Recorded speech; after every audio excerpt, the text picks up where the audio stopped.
Daar is iets wat my al lank pla en ons praat nie eerlik genoeg daaroor nie. Kerke loop leeg, gelowiges raak moeg en tog preek ons elke Sondag. Die vraag is nie of mense God nodig het nie, die vraag is, het ons die evangelie dalk goedkoop gemaak?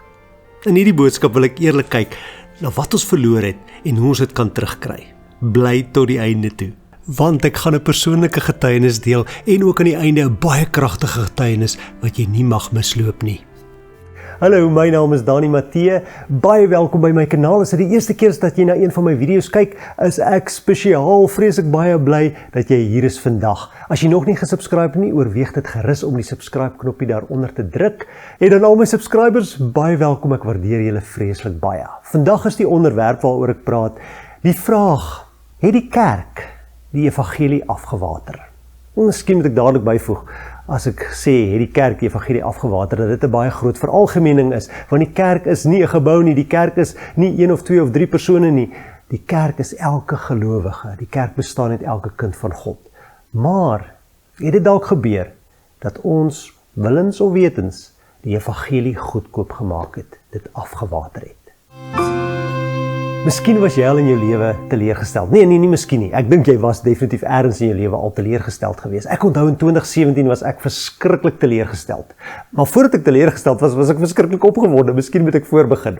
Sien, die SAIK het gesê, ons kan 'n sitkom vervaardig. Ons moet 'n sitkom vir hulle vervaardig in Afrikaans. En die sitkom se naam was Knie diep in die warm water. Ek het die idee gekry, ek het die skrip geskryf, ek het moet die karakters vorendag gekom en toe het ek op die ouend 'n audisie en ek het die rol gekry, die hoofkarakter, Swannie sou ek speel. En toe 2 weke voordat ons met vervulling begin, ek het al my woorde begin leer, toe laat weer die SAIK, nee jammer, jy mag nie meer Swannie speel, en jy mag nie meer die hoofrol speel nie, ons wil nou 'n bekende naam hê in die hoofrol. En ek was baie teleurgesteld, my moed het tot in my skoene gesak. Ja, en op die ou te Jacques Gombold die hoofrol gespeel en hy het dit baie goed gedoen en ek is vandag innig dankbaar, maar op daai oomblik was ek so teleurgesteld. En ek is seker van jy weet wat dit is om teleurgesteld te wees. Ek dink jy het ook al teleurstelling in jou lewe moes aanvaar of ervaar. Die hartseer saak is dat baie mense lyk dit vir my teleurgesteld is in die kerk, selfs teleurgesteld is in God. Kyk nou maar na kerkbywoning. 20, 30 jaar gelede moes jy vroeg by die kerkgebou wees wanneer daar 'n kerkbyeenkoms is, want die kerke was vol gewees, stampvol. Maar vandag is dit nie meer so nie. Ja, ek weet ek is besig om te veralgemeen, daar is kerke wat groei en is wonderlik. Maar my ervaring hier in Suid-Afrika is dat die meeste gemeentes eerder besig is om te kwyn, om agteruit te gaan, om kleiner te word. Die geboue is groot, die aantal mense wat daar by mekaar kom is min. Of is minder as wat dit was in elk geval. Jy sien, daar is baie mense wat sê, maar ons het die kerk probeer. Ons was lidmate van die kerk, ons was deel van die kerk, maar toe het ek in die krisis gekom en die kerk het my nie bygestaan soos wat ek gehoop of geglo het of gedink het die kerk gaan my bystaan nie. So ek het die kerk probeer, maar ek is teleurgesteld in die kerk.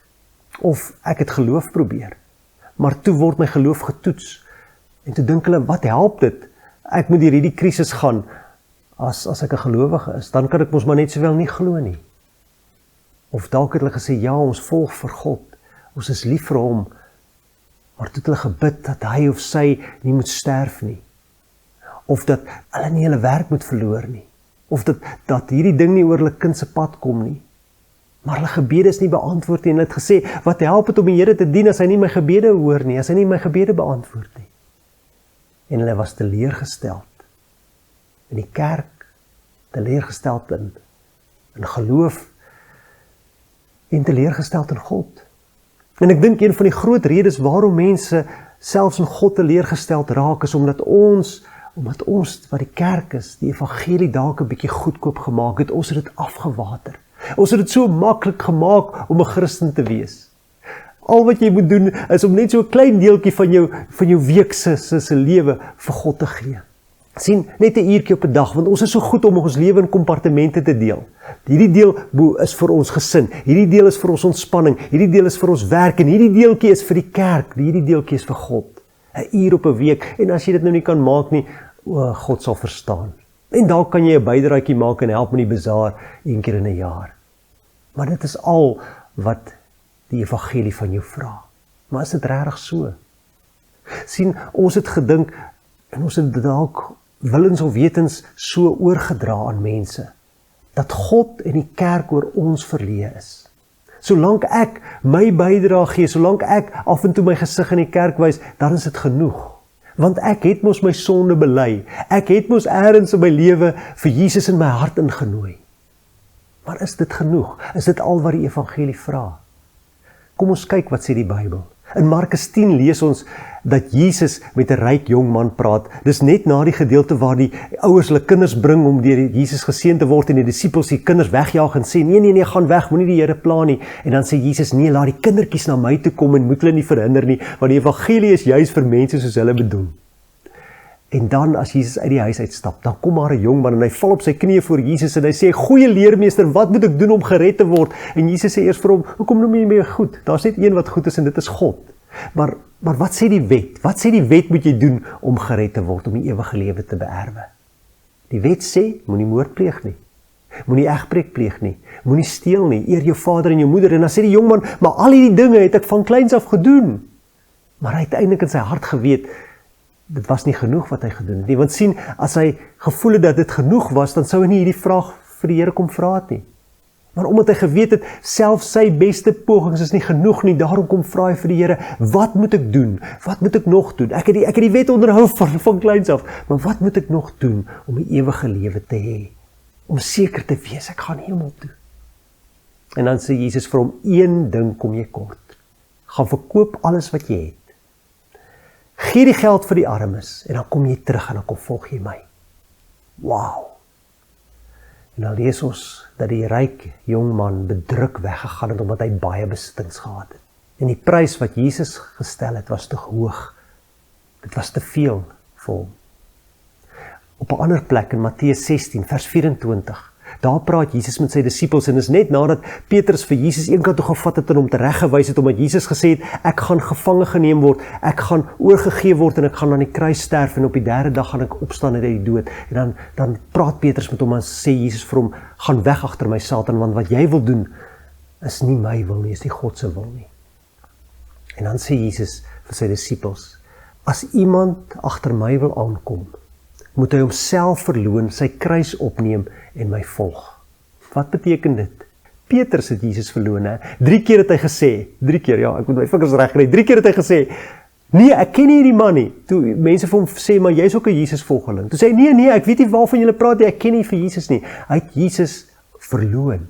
En Jesus sê, ons moet dieselfde maak met ons lewe, ons moet onsself verloon, as ons sy volgelinge wil wees.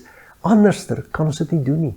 Ons moet ons kruis opneem, sê hy. 'n Kruis is 'n instrument van marteling, 'n instrument waarin 'n mens doodgemaak word. Maar ons moet daai kruis opneem as ons Jesus wil volg, want Jesus sê, die evangelie is nie goedkoop nie. Die evangelie is 'n duur prys. Dit gaan ons alles van ons vra, dit gaan ons lewe van ons vra. Is daar iets wat vir jou vandag belangriker is as God? Is daar iets in jou lewe waarop jy 'n hoër premium plaas as op jou verhouding met God? Wat is dit? Die Here vra nie dat jy 'n uurtjie elke week vir hom sal gee nie. Nee, hy vra dat jy jou hele lewe, 24 uur van elke dag, vir hom sal gee.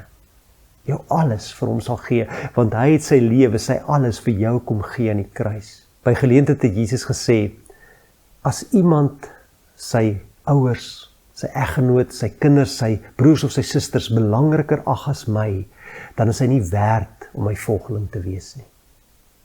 Wow, dis kwaai woorde daai.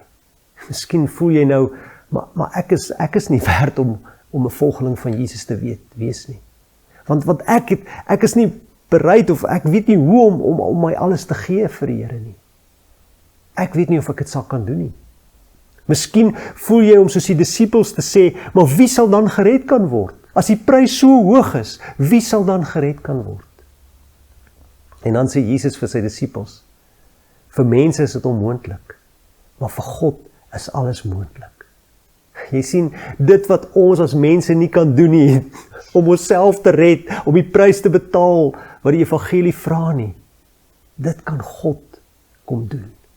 Ek wil jou herinner, aan 2 disippels van Jesus. Die een is Petrus, die ou wat ek nou net van gepraat het, wat vir Jesus 3 maal verloon het. En toe kom Jesus by die see van Tiberias en Jesus sê vir hom 3 maal, Simon, seun van Johannes, het jy my regtig lief? En Petrus sê, ja Here, u weet dat ek u lief het, en Jesus sê vir hom, laat my skape wei. Pas my lammers op. Pas my skape op. 3 maal vra Jesus dit vir hom, want Petrus het vir Jesus 3 maal verloon. En daardie selfde Petrus op Pinkstersondag, toe preek hy en 3000 mense kom tot bekering. Daardie selfde Petrus in die jaar 66 na Christus is hy deur keiser Nero, die wrede keiser van Rome, in hegtenis geneem. En hy was by toe sy vrou weggevat is om in die Kolosseum te gaan sterf vir haar geloof. En weet julle wat was sy laaste woorde aan haar? Onthou ons Here, dis 'n voorreg om vir hom te sterf. Onthou ons Here, dis 'n voorreg om vir hom te sterf. Daarna is Petrus vir nog 9 maande in 'n donker sel toegesluit. Maar in daardie tyd het hy die evangelie gebring, het hy die evangelie verkondig aan sy 2 wagte, Prosinius en Martinianus. Hy het hulle na die Here toe gelei en saam met hulle 47 ander gevangenes en wagte. En toe hy op die ou end weggelei is om gekruisig te word vir sy geloof, het hy 'n versoek tot keiser Nero gerig en gesê, asseblief, moenie my reg op kruisig nie, want ek is nie werd om op dieselfde manier te sterf as my Here nie, kruisig my liewer onderste bo. En so is Petrus dan ook gekruisig, onderste bo vir sy geloof. En Petrus was bereid om die volle prys te betaal, om sy lewe te gee, vir die Here wat sy lewe vir hom gegee het. Thomas die ou wat altyd die bad rap het, die ongelowige Thomas waarvan ons praat. Want hy wou nie glo, toe die ander disippels vir hom kon vertel, die Here het uit die dood uit opgestaan, en toe sê hy, nee, as ek my vinger in sy hand se gate druk en in sy sy druk, dan sal ek eers glo. Daai Thomas het voor die Here neergeval toe hy vir Jesus sien na sy opstanding en gesê, my Here en my God. Daardie selfde Thomas het in die jaar 47 na Christus gegaan en die evangelie na Indië gevat.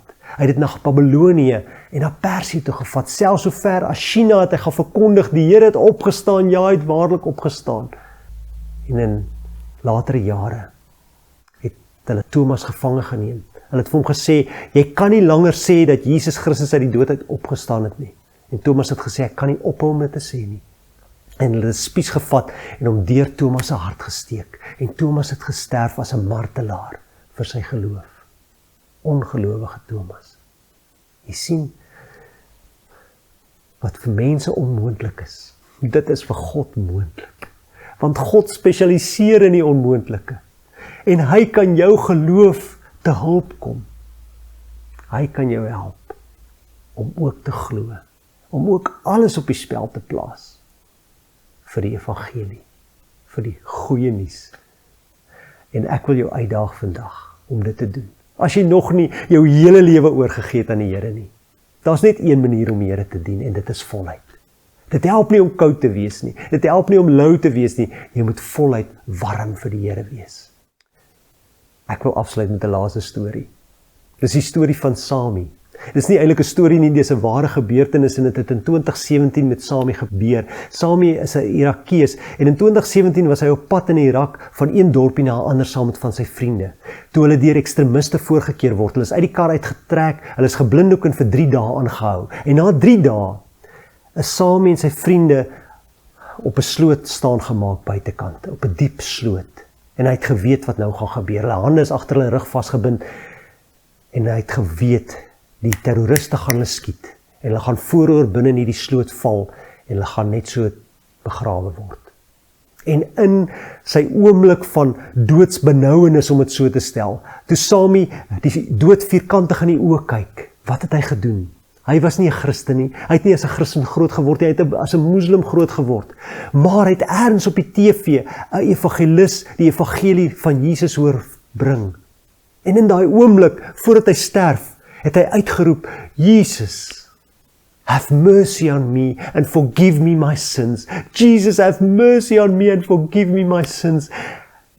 En hy het op daai oomblik toe hy dit doen, ervaar die Here Jesus hoor sy gebed. Jesus doen wat hy van hom vra. Sy sondes is vergewe. En die volgende oomblik toe klap die skote. En voordat een van die skote hom tref, voel hy hoe iemand hom in die sloot instamp.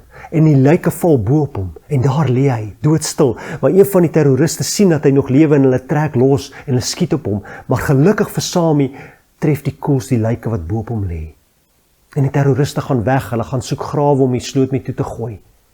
En hy kry tyd om uit te klim uit die sloot uit. Ongeskonde, nie raak geskiet nie, en hy gaan terug na sy familie toe. Maar weet julle wat, toe Sami by sy familie kom, is sy ouers nie bly dat hy lewe nie. Toe hy vir hulle vertel wat met hom gebeur het, is sy pa kwaad omdat hy sy hart, sy lewe vir die Here gegee het. En sy pa kontak die terroriste en sy pa sê vir die terroriste waar hulle vir Sami kan kry. En hulle kom terug en hulle neem Sami weer in hegtenis. En hulle sluit hom toe in 'n kelder. Hulle hang hom vir 3 dae in sy arms op in daai kelder. En in daardie tyd martel hulle hom en hulle sê, sweer jou geloof in Jesus af, dan sal ons jou laat gaan. Maar hy sê, ek kan dit nie doen nie, ek sal dit nie doen nie. Daarna probeer hulle 'n ander taktiek. Hulle sê vir hom, sê net wat jy wil hê, maak nie saak wat dit kos nie, ons sal dit vir jou bring. Ons sal dit vir jou gee as jy vir Jesus afsweer, as jy sê, ek glo nie meer in Jesus Christus nie. Sami sê, ek kan dit nie doen nie. Ek kan dit nie doen nie. Ek het my lewe, my hele lewe vir hom gegee. My lewe behoort nie meer aan myself nie. My lewe behoort aan die Here Jesus Christus. En hulle het beskyn verhoor gehou en hom tot ter dood veroordeel. En die dag voordat hy voor 'n vuurpeloton sou sterf, slaag Sami daarin om deur 'n gat in die dak van die kelder waar hy aangehou word te ontsnap. Hy ontsnap om sy storie te vertel. En jy kan sy storie lees in die boek The Martyr's Oath. Dis 'n boek van Johnny Moore en dis 'n skitterende boek waarin talle verhale vertel word van mense wat bereid was om vir hulle geloof te gemartel te word, selfs te sterf. Ek hoop nie dat jy ooit daai pad moet loop nie. Ek hoop nie dat ek ooit daai pad moet loop nie. Maar as jy op daai punt kom, is jy bereid om alles vir die Here te gee. Is jy nou bereid om alles vir die Here te gee? Leef jy op die oomblik voluit vir die Here? Of hou jy terug? Het jy vir God net 'n uurtjie of 2 elke week gegee? Die Here kom vra alles. Want hy het sy alles, sy lewe vir jou en vir my gegee. Kom bid saam met my. Bid saam met my en gee jou hele lewe vandag vir hom, as jy dit nog nie gedoen het nie. En as jy dit gedoen het, bid saam net saam met my en doen dit opnuut weer. Here, ons loof U, ons prys U en ons aanbid U, want U is groot, U is goed. Daar is niemand soos U nie. Dankie dat U lewe vir ons afgelê het. Hier is ek, Here, hier is ek kom gee my lewe vir U. Ek kom gee my hele lewe vir U, my alles. My besittings, my geld, my talente, my vermoëns, dit alles kom gee ek vir U. Ek bid dit in die naam van Jesus, die naam bo alle name. Amen. Nou ja, dit was lekker geweest om weer saam met jou te kon gesels. Ek hoop die video het vir jou iets beteken. As dit vir jou iets beteken het, stuur dit gerus aan, share dit, vertel dit vir ander mense. Ja, en mag jy 'n wonderlike dag beleef en mag jy in staat wees om vandag en môre en elke dag voluit vir ons Here Jesus te leef. Totsiens.